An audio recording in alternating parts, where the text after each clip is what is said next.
Yo, what's going on YouTube? Welcome back to the Minnesota Twins game review. That was very disappointing.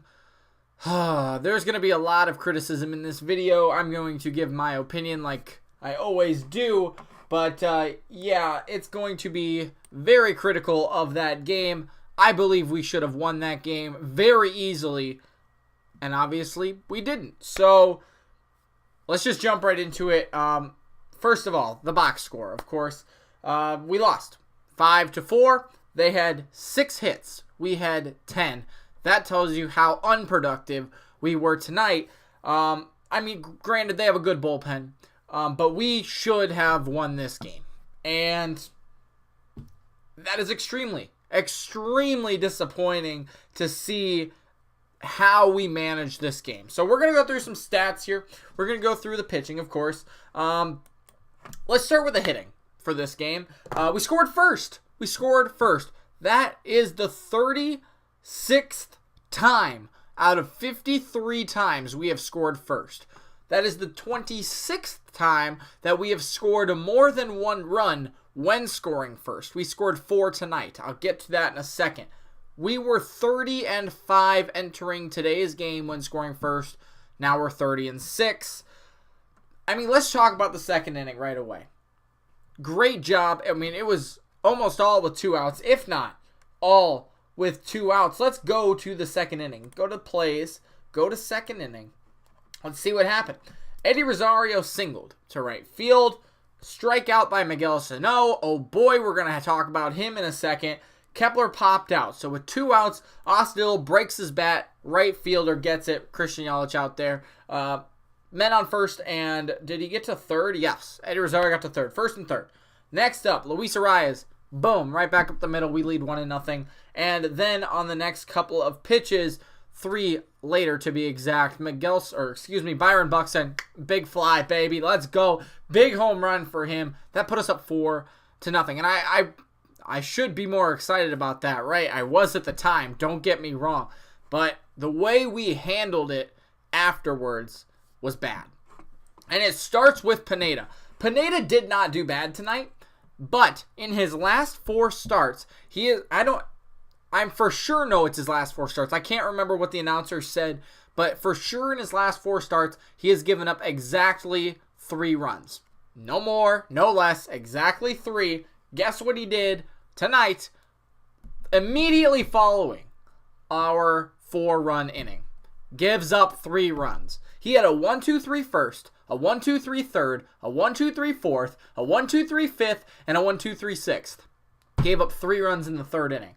Or switch that around, 2nd and 3rd. So 1-2-3 first, 2nd, 4th, 5th, and 6th. In the 3rd inning, when he gave up the 3 runs, he fell apart. And I mean, I guess he had a good game. Besides that, sure. But that's what I'm talking about. When I don't have confidence in a guy, it's because, especially in his last couple of starts, you're basically handicapping us 3 runs in his case, right? Perez, anybody else, I mean, even Barrios will give up a run or 2, but every single time, at least lately, where Pineda gives up 3 runs, it very much handicaps us. And tonight, it very much put, a dent into our lead, obviously. And I don't know how many times that's happened. It's happened a couple times, don't get me wrong. We are very good at doing it, but responding to, when a team puts up a number. They did that tonight, and the momentum immediately went from our team back to theirs, even though they were down by 1 run. I honestly, once we gave up those 3 runs, not that I'm going to say we were going to lose this game, but I did not feel confident in this game anymore. And I know our pitching has been well. Like I said, Pineda did have a good game tonight. He had another quality start. This is not on him. But when you give up 3 runs immediately following the 4 that you just scored, all the momentum is gone. I don't know if it was because of the weather. It was pretty bad. I just don't know what's going on with him. He did look good tonight. I don't want to take that away from him, but when you spot 3 runs every time, it doesn't help. Now let's talk about Harper. Harper had a good inning. I'm not going to complain about him and his in his .2 outings. He, struck out 2. He walked a guy. Who cares? He was fine. I want to talk about Rogers. Here's my stats on Rogers. Rogers has thrown 4 pitches in the last week. He threw 1, I can't remember what the days were, I guess, but take my word for it. You can go check it out on MLB.com if you want. I can't remember what game it was, but he's thrown 4 pitches since last Tuesday, which was against the Angels. Next, and then in that Tuesday game, he threw 27 pitches. Before that, so go back another week, he has thrown 11 pitches. So in a 2-week time, he has thrown a total of 38 pitches in 2 weeks over 5 appearances. That is on Baldelli. I am going to very much criticize Baldelli here. I don't care when you're up, and granted, this is how I would have liked to see today go. I'm not criticizing Baldelli for putting Rogers in. Rogers did his job when he got his 1 out on 1 pitch tonight. I'm criticizing him for keeping him in because he has not had that kind of experience in the game in a week. In the 2 outings, his last 2 outings, he has thrown 4 pitches. 3 on, I can't really remember. 3 and then 1. And then back to last Tuesday when he threw 27. That's what I'm criticizing him for. Why couldn't we, because here's the other guy who hasn't thrown a lot of pitches lately, Blake Parker. Why couldn't Rogers pitch that last inning, put Morin in there, and then put Parker in there? We probably would have won this game. And, I don't blame Rogers for giving up a home run or giving up hits for that matter. When you only get 5 appearances in 2 weeks, you're not getting that live experience. You're not getting the repetition. You're not using your arm enough. And I very much am critical of that tonight. You put him out there for his out. He got the out. Why did you have to put him out there again? You've literally used him for 1 out before. Why did you want to use him again for another inning? That doesn't make sense to me. Put him in when you're up 18-7. Get him that. He should be pitching every day or every 2 days, maybe every 3 days max. Not 3 times, 5 times in 2 weeks. That's what I'm very critical about. Morin had a great inning as well.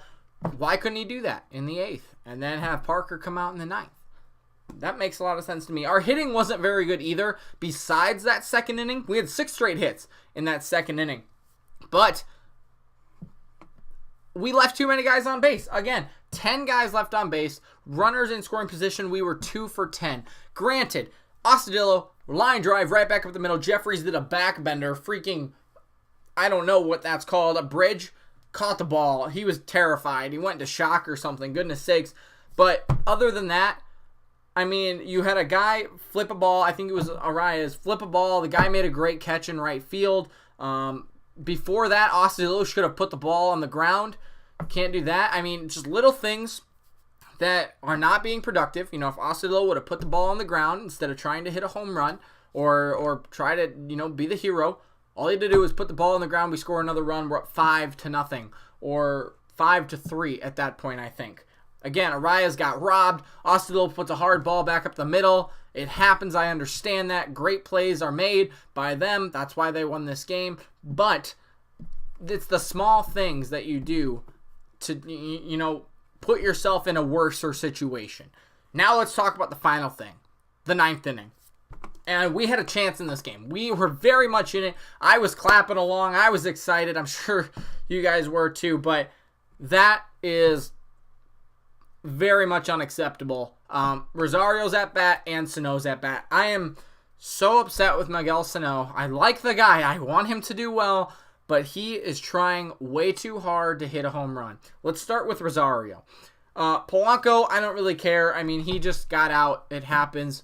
I can't even remember if he struck out or not. It doesn't matter. Scope, amazing. Took a walk. Fouled off some pitches. Did his job. Crone did the best thing I've seen him do in this game. Literally, that's it. All he had to do was stick the bat out there, and it was a base hit. Great job by him. He was trying too hard for the rest of the at-bats. That's why he struck out 3 times. But then in that last at-bat, when it mattered, all he did, stick the bat out there, and it was a base hit. Obviously, that's easier said than done. But, if he can do it, why can't other guys do it, right? Let's get to Rosario. Rosario, dude, I love you too, but like, why are you swinging first pitch on a high fastball after he was 2-0 to Crone, he walked Scope? Why are you swinging first pitch? If you know it's a fastball, at least swing early. I mean, you were kind of late on it. That's, again, easier said than done. I couldn't do it. But for a guy who just walked a guy and was 2-0 to Crone, why are you swinging why are you swinging first pitch on a high fastball? That's my criticism for you. Obviously, you'll go back into the locker room. I don't know why I'm saying you, but he should go back, look at that, say, I'm not going to do that again. Hopefully, he can learn from it. Now, Sano, why are you trying to hit a home run? I get you're a power hitter. I really do. But do what Crone did. Why are you trying to be the hero? You had Kepler up, mashes left-handed hitters. I get that it's a hater, but why are you trying to hit the 3-run home run to win the game? Literally stick the bat out there. He throws 98. It would hit the bat and go into center field or wherever you point the bat. He struggles so much because that's what he's trying to do, is hit the home run. And that's why I think when it's time, so I said that he needs to go down, then he hits 2 home runs in a game, and then I say he should stay. Now I'm saying he needs to figure it out again. When he connects, it's good. Makes sense. He's a power hitter. When he doesn't, and he just strikes out, that's really frustrating. And I know it's such a bipolar thing. It's like, yes, you're doing good. You're hitting home runs. Oh, you suck. You're striking out all the time. I get that, but I'm sure you guys are the same way. But you can't be doing that in that situation. You got to put the bat in the next guy's hands. Kepler, who can hit lefties, or stick the bat out there. I mean, Scope's not the slowest guy. He probably wouldn't have scored, but even if you get the bases loaded, Kepler comes up with 1 out. No, 2 outs. That would have been 2 outs, my bad. 2 outs, he could have done something. By you just trying to strike out, trying to hit the home run, it doesn't help me. So, yeah, that's what I got.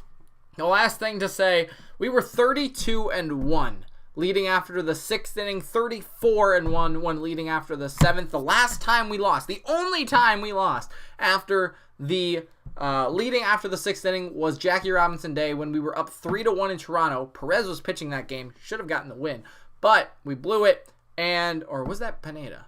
Geez, I can't remember. But we lost 5-3 after giving up 4 runs in the 8th. Mejia ended up getting the loss. I can't remember if it was Pineda or Perez on the mound in that game. But that's very disappointing. I mean, we should have won this game. Like I said, if you would have used Rogers the correct way, put him out there for his 1 pitch, then let him go when we're up by a lot of runs. Put Morin and then Parker in there, I think it's a different game. If we, scratch across a run or 2 with Ostadillo putting the ball on the ground, Polanco I don't know, striking out in that case scenario, I can't remember. But just little things like that change the game, and I think we were just trying too hard tonight. We only hit 1 home run. Maybe that had an effect on it too. I don't know. But very disappointing effort. I hope we can rebound tomorrow. I was not expecting, but I was okay losing this game, but not like this. So that's all I got to say. It's off my chest now. This video is now in the past, and we can move forward to tomorrow. Hopefully they learn from it. That's the biggest thing, is they can look at the footage, see, okay, I did this wrong, I did this right, let's do it tomorrow and get the win, and at least split like I said we need to do. So a little bit longer of a video tonight. I hope you guys enjoyed it. Let me know if you watched the whole thing. Yeah, we'll come back tomorrow. Hopefully we'll do better. So leave a like if you enjoyed the video. Subscribe if you haven't already if you're a Twins fan. And leave a comment letting me know if you watched the whole thing or if you just enjoyed the video. You know what to do. We'll see you tomorrow.